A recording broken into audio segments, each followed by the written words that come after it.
The director of the movie, Winwin situation. Hello. Winwin. Hello. Zmagovalna situacija. I suggest we can sit here. Yeah.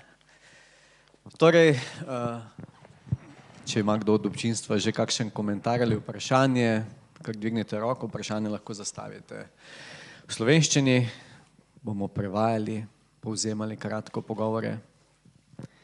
Before waiting for the response, so you describe this movie like criticism of this modern world of when money is everything and money is nothing. So can you tell us about the backgrounds, what do you want to achieve in the spectators to just to see your vision or to get some points, some clues about the world outside, about the economic or?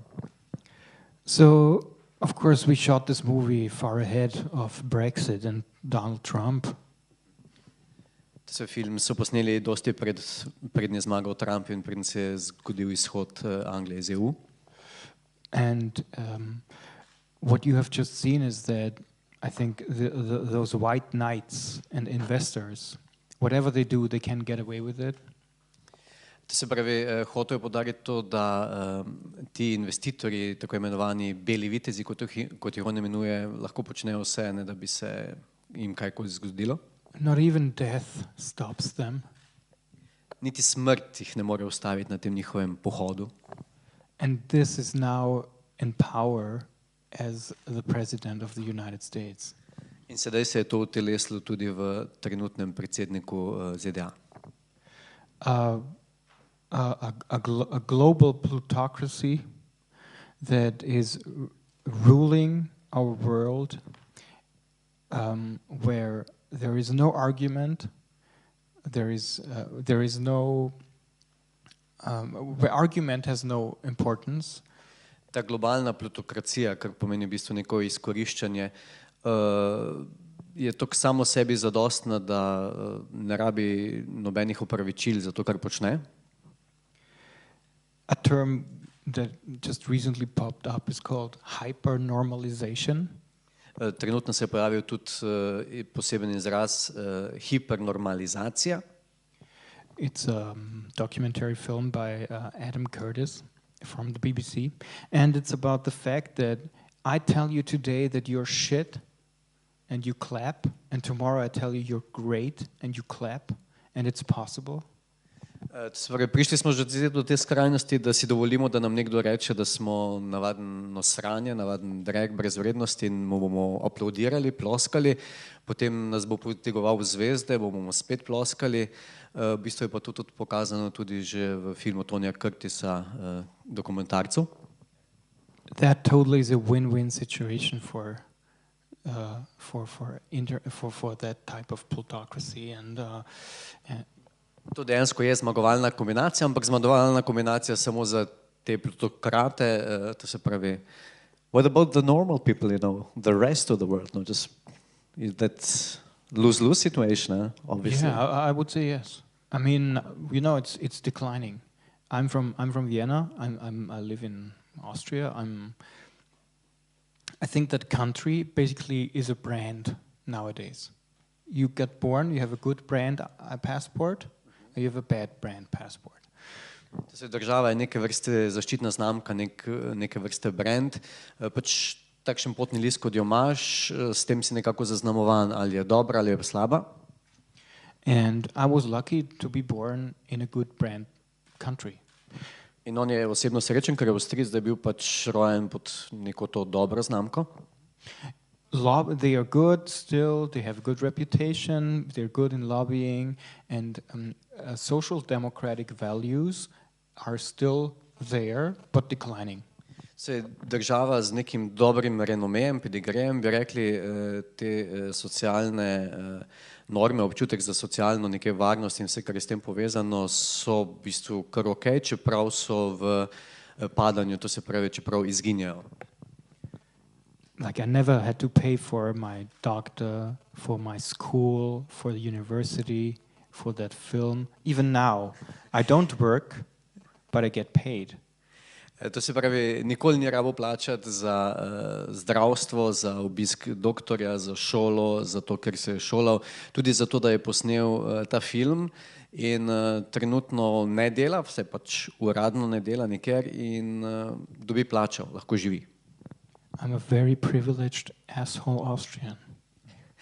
In pravi, da je zelo privilegiran avstrijski kreten. And it's not fair. In priznava, da to ni fair, ni pravično. And imagine I was a billionaire's son. In zdaj si pa predstavljate, da bi bil sin nekega milijonarja. It doesn't matter where I'm from, passport doesn't matter anymore. To se pravi, takrat sploh ne bi bilo važno, iz katere države izhaja, kakšen potni list ima. Because you can get away with everything. Zato, ker bi lahko delal prav vse, kar se mu na svetu zljubi. Right now in the news there's this New York real estate developer's son who has been a killer and prosecuted. Zdaj se je ravno pojavila novica, da je sin enega uglednega nepremičninskega posrednika v New Yorku v bistvu bil morilec in je tudi sodno preganjan. There was prosecution and there was like police was after him and nothing ever happened to him. Then there was a documentary shot about him and the mic was still on while he was on a toilet and he said, "Yeah, of course I killed my wife." Mm-hmm. And then of course the prosecution, you know, they put him to jail. That was the mistake. To se pravi, v bistvu so tudi snemali en film in se je točno videlo to, da ko je pač mikrofon imel zaradi pač snemanja filma in potem, ko je odšel na toaleto, je pač priznal v bistvu, da je sem ubil svojo ženo, ampak seveda potem to so zanikali, da bi pač lahko bilo uporabljeno kot bilo kakršen dokaz. I'm really wondering what kind of society we are in, where I have to be a suicide attacker that the media actually covers what I'm doing. Sprašuje se, v kakšni družbi živimo, kako daleč smo prišli, da smo sedaj na tej stopnji, da moraš biti res samo že nekakšen terorist, samomorilec, da se mediji ti posvetijo, da pišejo o tebi. Kdo od teh, ki ste z nami gledali film, morda še kakšno vprašanje, kakšen komentar? Maybe just about the songs, these lyrics. So there's written direct for the movie, or there's some traditional background. It's the Austrian traditional music. It's all the Austrian lyrics, like they are. No, Okay. No, it's just pop music. But it exists. To se pravi, v filmu vprašal sem ga pač te pesmice, ki jih slišimo, ki tako malo hecno oziroma satirično zvenijo, pravi, da so pač obstajajo, da so to pač avstrijski pop komadi na nek način. You choose the name of the production company also like this? It's called European Film Conspiracy. It's not a production company. It's not a production, just... It's a collective and it's a non-profit organization. To se pravi, can you repeat the name? European Film Conspiracy. To se pravi, Evropska filmska zarota, v bistvu ni ime produkcijske hiše, to, kar se na začetku oziroma na koncu tudi pojavi, ampak ime v bistvu enega društva. Non-profit. Neprofitabilnega. So it's just and that's also why we get very little funding, only from the art fund, not from the film fund. To se pravi, denar so dobili samo preko teh umetniških fondov oziroma fondov za umetniški film, ne pa tudi direktno iz filmskega sklada avstrijskega. And that means that, you know, it's basically a subversive act against the usual way of filmmaking. Je nekakšen kontrast oziroma kontraudarec klasičnemu pristopu k ustvarjanju filma. Because when you make a film in Austria, it costs 1.8 million minimum because of the wages, which is very good that you make money when you make films. To se pravi, povprečen film, ki ga v Avstriji posnamejo, stane nekje 1,8 milijona, kar pravi, da je ok zaradi vsega tega pač zaradi plač oziroma plačila zaposlenih, kar je ok. But if you don't get 1.8 million from the funding, you will not make a film, which means that you don't have a voice. Ampak če ne dobiš tega 1,8 milijona od sklada, pomeni, da ne boš posnel filma, kar pomeni, da pač ne moreš povedati tega, kar želiš. So we did it without the money. So the budget was, can we talk about numbers? The budget was 200,000 for this film. 200,000 evrov, za 200,000 evrov so posneli film. And we had the private jet, which costs, I don't know, I now forgot, but it costs a lot of money to have the private jet plane. And it costs more than the film to have the jet. And it flew in 3 times because one day Vladimir Putin was at the airport. The second time Erdogan was at the airport in Vienna. And at the third time we were lucky we could actually shoot with the film. Ja, to se scene z letalom, ki so imeli malo problemov. Je zelo dosti skup stalo, zaradi tega, ker so morali 2 dni čakati, zato da so lahko posteli tisto sceno, kak prvi dan je prišel Putin, potem naslednji dan Erdogan in potem še tretji dan so lahko posneli. But maybe you know the guy who owns it, because he's Serbian. I mean, you're not Serbian. Don't get me wrong. I know you're not Serbian. I know that. But the owner, he gave it to us for free, is Filip Cepta. Filip Cepta, to se pravi, je lastnik tega letala, ki so ga v bistvu jeta, ki so ga najeli in ga je v bistvu dal zastonj. Drugače pravi, da bi sam najem tega letala stal več kot celoten proračun za film.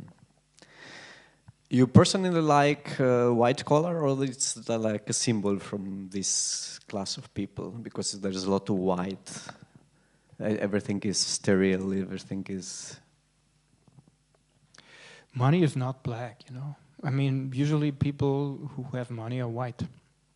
Everybody knows that it's getting worse again now with Trump.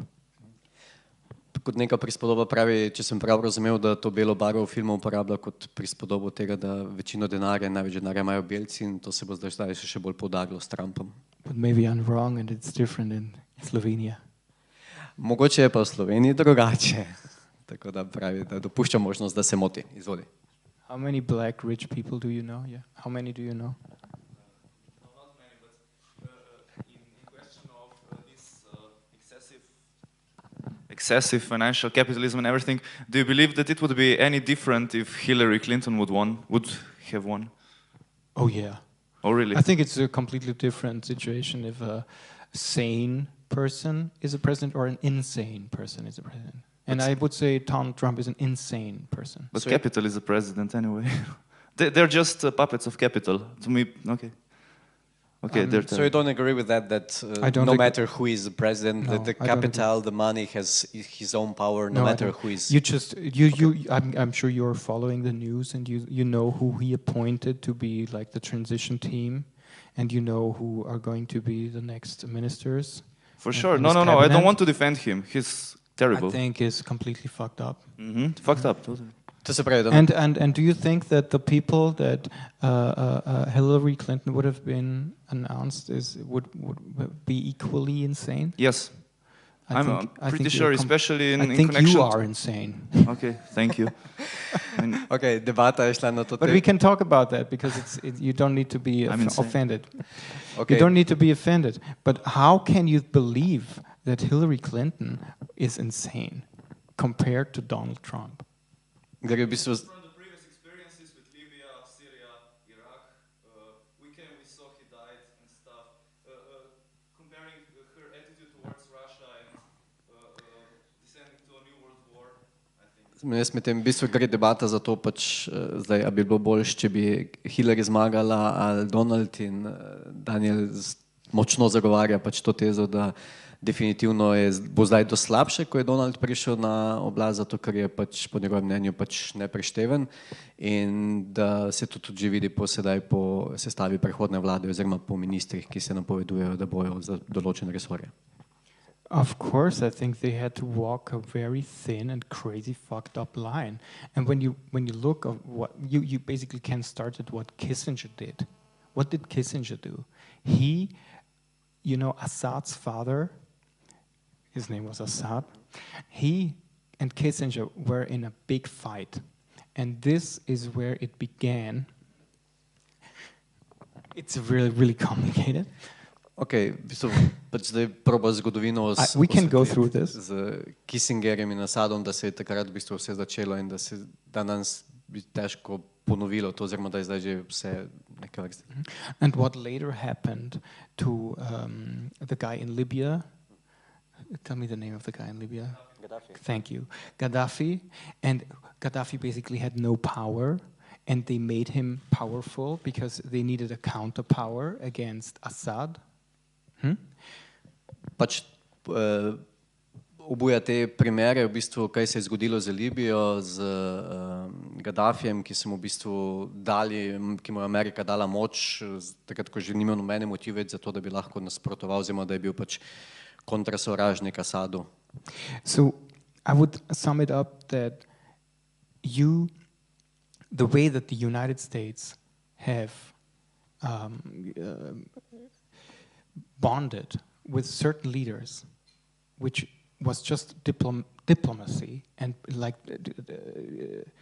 lobbying the interests of the United States, is that walking that thin line, being crazy, don't know what the effect of their actual actions is, even up to today. Če zdaj povzamem, v bistvu, glede na zgodovino, kako se je Amerika povezovala z pač drugimi voditelji držav na podlagi interesov, lastnih, na podlagi nekega lobiranja, pravi, da je zelo nevarno pač ta tanka meja, po kateri pač predvideva, da se bo zdaj nova ameriška politika sprehajala. It's definitely crazy and something that we wouldn't need to argue about. But it's a different thing. What I'm saying is just personal. It's just a personal judgment. I think that Donald Trump is insane the way he behaves towards women, the way he behaves towards his family, the way he behaves towards his voters, and the truth and lies that he uses in his rhetorics. It's not there when it comes to Hillary Clinton. And of course, they are lying. Ja, v bistvu še enkrat poudarja pač lastnosti oziroma Trumpove in to pač, kaj njega moti v odnosu do žensk, do familije in do vsega tega in to. Okay, we have to empty the theater because of the next screening. I apologize. Daniel, thank you for joining us, and we'll talk about someday more.